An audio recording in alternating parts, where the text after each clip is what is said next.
I'm Therese Main. He is Jesse Gabel. Together, we co-host a radio show on Family Live called Main and Gabel. And just saying his first name may cause you to draft an angry email. Satan Claus. I mean, Santa Claus. Yeah. It's Santa. You can't say that on Christian radio. 'Tis the season. Now, growing up, Jesse, did your family celebrate with Santa or no? Well, so yes and no. We were like Santa adjacent. My parents didn't like try to remove Santa from the picture. They also never tried to like feign that he was real. We always just kind of knew about him, and I never remember a time where I thought that maybe this year I'll hear him on the roof. Now, this caused considerable discord with my cousins who did believe in Santa, and every time we got together, we would fight viciously over like whether or not Santa Claus was real, and our parents had to get involved and be like, do not bring up Santa Claus when your cousins are over. It's going to be a fight. We just let them have their fun. See, Santa adjacent. What about you? Okay, so I grew up firmly in the Santa camp, and I was an only child, so there was no, like, big brother or sister to, like, ruin it for me at any point. We always had stockings. Like, even the grown-ups would get stockings, and I thought there was something sort of sus about it, but you just kind of go with it. And then my kids grew up for many years with stockings and writing letters to Santa and visiting him at the mall. And then one year we just didn't have Santa as a part of the celebration. You know, we went to a church that was feeling pretty strong about it, and we were like, okay, you know, and I think that's the thing. Like, in Christian faith, you got to like major in the majors, right, and not in the minors. And I put Santa firmly in the minors category. You know, can it get to a place where, you know, it overrides Christ? I would hope not. Like, I would hope that at Christmas, especially, like, that Santa never supersedes Jesus. Santa is not like a rival to the gospel. I think he can become a reminder of the gospel. And that's where I think living in the non-Santa camp can kind of almost come across like mean. Yeah. You know? Yeah. It's a little like, I know zero individuals who have had like, Santa really ruined Christmas for me. Like, I stopped, worshiping Jesus because I was worshiping Santa. I got a Santa Christmas ornament and it made me a more materialistic, selfish person. I don't know. And we do have this real man, Saint Nicholas, a 4th century bishop known for his deep faith and his radical generosity.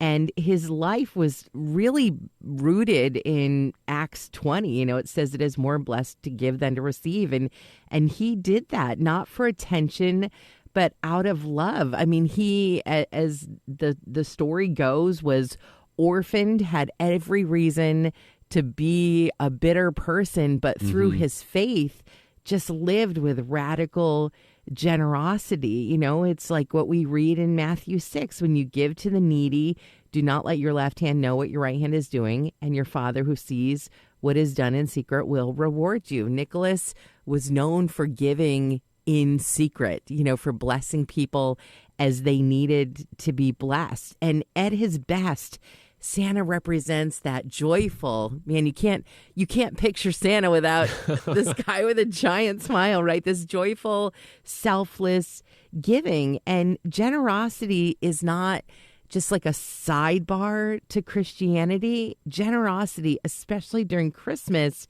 is like the representation of Christianity. God was so generous in giving his son as this helpless baby at Christmas, a son born to die for us. Every good and perfect gift is from above. And Christmas does have a gift component because it's about God giving us a gift. Yeah. And in that way, Santa runs tandem to that. There's nothing anti-biblical about the Santa narrative. Where it can get a little bit, I don't know, as a parent, out of control is when Santa starts getting credit for the really big stuff.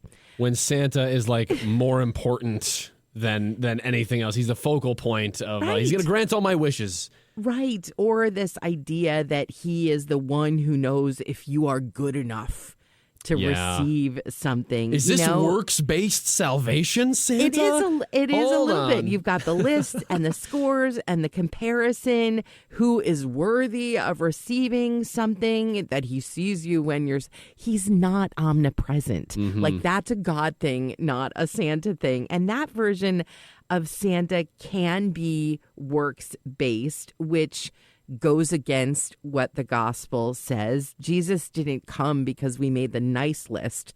Like, Jesus was born because it was impossible for us to make the nice list. I've never actually thought of it that way. Yeah, that's an interesting parallel. So there's a part of it where it's like, well, yeah. Then, like, man, I'm so glad that when my kids were little, we didn't have Elf on the Shelf. That seems like a lot of work. It seems like a lot of work for what? Like, what is the purpose of it, like, connected to Christianity? I don't see it. And that's where it kind of bothers me. Like, when I see things online of what people have, found their elves doing, it's like, okay, but why? Boy, that seems like a lot. This is where it gets... I understand when parents have a perspective of like, I'm not comfortable with the whole Santa Claus thing. I just don't want it in my kids' lives. I don't want to make it a part of Christmas. Sure. Like, I respect that opinion. When it comes to like, yeah, we left the church because of Elf on the Shelf. Like, are there major in the majors and minor in the minors here? Like, is it that important? Do we have to have that much discourse about it as Christians, where we're ripping families apart or sending angry letters to your radio station because somebody said ho ho ho and that entails Santa Claus and you can't have him on Christian radio? It just gets a little out of control, and I think it's one of those areas where Christians kind of make themselves look like very strict and very uptight because we're fighting over these things. And like I said, it's not to say that it's not important at all and that there's nothing to be said about, how much do we let Santa Claus infiltrate Christmas. But to the point where it's causing so much division, I think that's where it needs to be left behind at the North Pole. So this is going to be very risky for me to say. Uh-oh. Well, that's why we have this podcast. So my very, very, very favorite Christmas movie is Elf. I was like, dude, can we mention Elf? Can we even bring this up?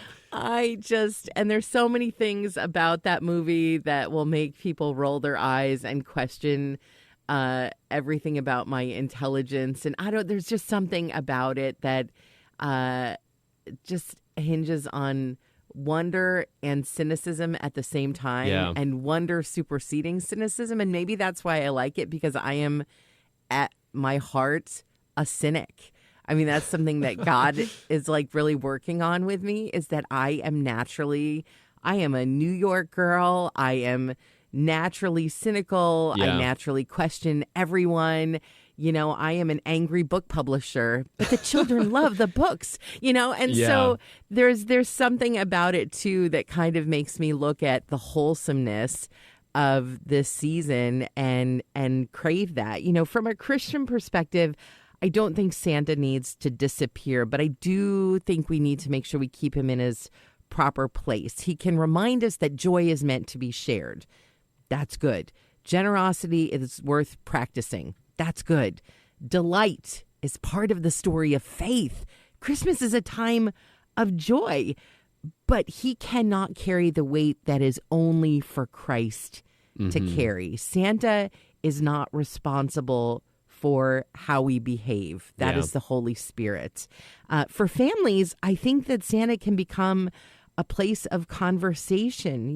When children experience the joy of receiving, talk about why we give. In Luke, we hear the heart of Christmas. I bring you good news that will cause great joy for all people. A Savior has been born to you. That joy did not come from the North Pole. That joy came from heaven. And that joy is at the heart of this season. When children feel wonder at Christmas, it is a bridge. You can talk about where gifts come from, why we give, how the greatest gift didn't show up in a stocking, or wrapped up in paper, but in swaddling cloths. You can have Santa be a part of your fun while making sure that Jesus remains the foundation. We are not saying that Santa must be a part of your fun or that somehow Christmas isn't Christmas without Santa. That's not what we're saying. No. If you choose to not have Santa as part of your celebration, that's a personal conviction.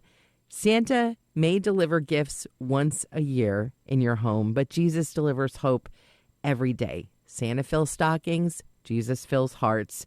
Santa reminds us that giving is joyful, and Jesus shows us why. Jesus is the heart of this season. So you don't have to fear Santa. You certainly shouldn't worship Santa, and you can smile at the guy you might see at the mall in a red suit who enjoys cookies and also kneels at the manger.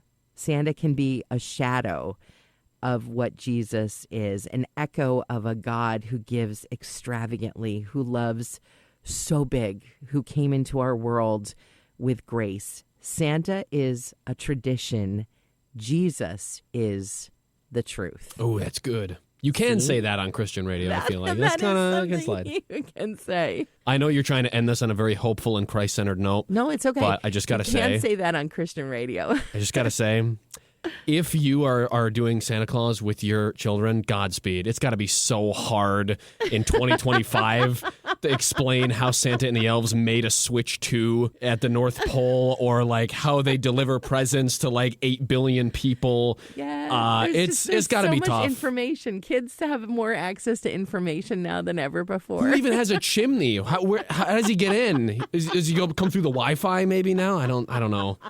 You can't say that on Christian radio. Thanks for listening. If you liked this episode, you could subscribe, maybe. And if you really liked it, you could always say so by making a gift to Family Life, the ministry this podcast is a part of. Just go to familylife.org and find out more about what we do. Our producer is Josh Yellen. How could we ever thank you enough? Did you know that Family Life offers a variety of podcasts? Get up to date with Family Life news, including the Noon Report and the 5 o'clock reports, or enjoy some family time with Family Life Kids. There's If That Makes Sense, a conversation for Christians in their 20s. They're all free and on demand at familylife.org/podcast.